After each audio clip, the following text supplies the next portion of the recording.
सभी विशेष ते विशेष, महान ते महान आत्माओं को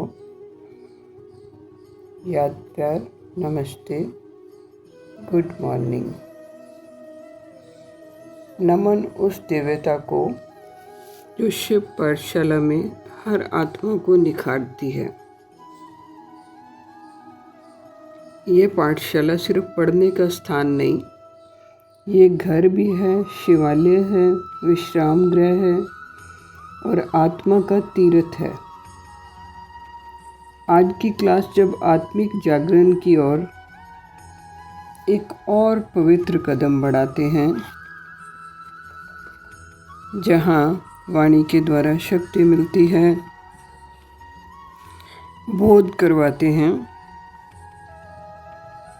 त्रिमूर्तियों की पहचान हो जाने के बाद बोध में टिकना,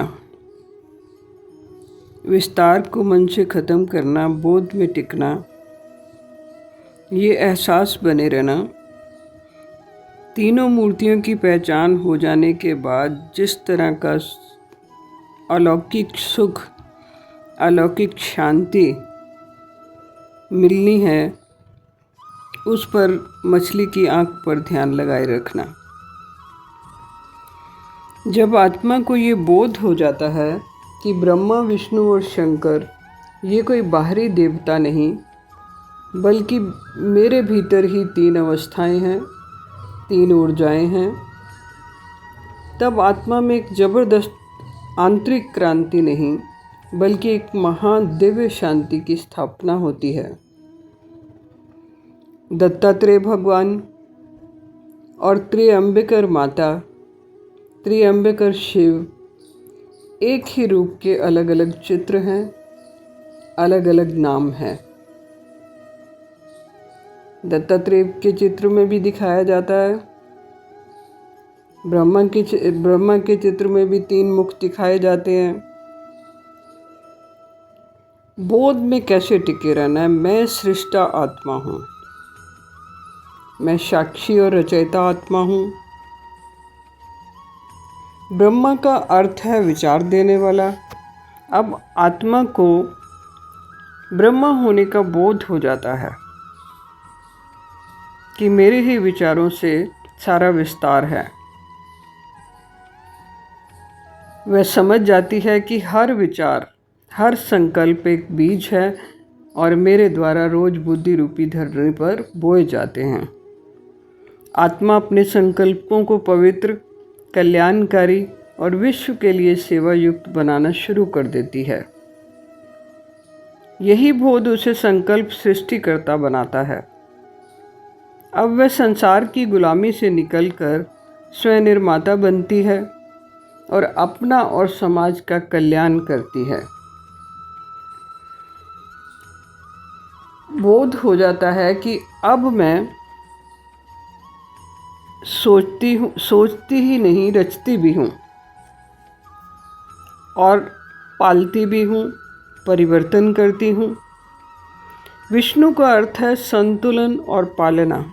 जब आत्मा को विष्णु स्वरूप का बोध होता है तो उसे हमेशा याद रहता है कि मैं पालक आत्मा हूँ। वे अपने हर कर्म को प्रेम पूर्वक और मधुरता से संतुलन में करती है। अपने वचनों, अपने दृष्टि और भाव से अब वह दूसरों का भी पोषण करती है। वह जानती है कि परमात्मा ने उसे पालक की भूमिका दी है, रिश्तों की, शक्तियों की, गुणों की। अब मैं प्रतिक्रिया नहीं करती, पालना देती हूँ। ये बोध होना बना रहता है, हमेशा बना रहता है। मैं संकल्प सहारक आत्मा हूँ। शंकर का अर्थ है विनाशक, लेकिन वह विनाश किसी वस्तु का नहीं, बल्कि अज्ञान, भय, कामना का होता है।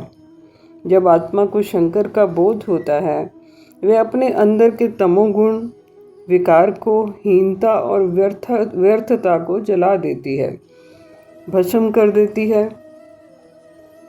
व्यर्थता नज़र आने लगती है। वह मृत्यु नहीं, मुक्ति लाती है, अपने लिए भी और दूसरों के लिए भी। शंकर बोध आत्मा को निर्भय, निस्वार्थ और निर्लेप बनाती है। अब मैं नष्ट नहीं करता, परिवर्तन करता हूँ। ये परिवर्तन है। जब ये तीनों ऊर्जाएं आत्मा में पूर्ण रूप से जागृत हो जाएं, तब आत्मा परम विश्राम का अनुभव करती है। यह ना तो अतीत में जाती है, न भविष्य की चिंता में फिक्र करती है। यह स्मृति में स्थित है, कर्तव्य में सक्रिय है और फल से निष्काम हो जाती है। फल तो हर कर्म का मिलना ही है। कर्म अच्छा हो, बुरा हो, ये पक्का हो जाता है। यही है परम विश्राम की अवस्था, जहाँ कुछ पाना शेष नहीं, कुछ खोने का भय नहीं। यह बोध आत्मा को डराता नहीं, अब देवता बना देता है।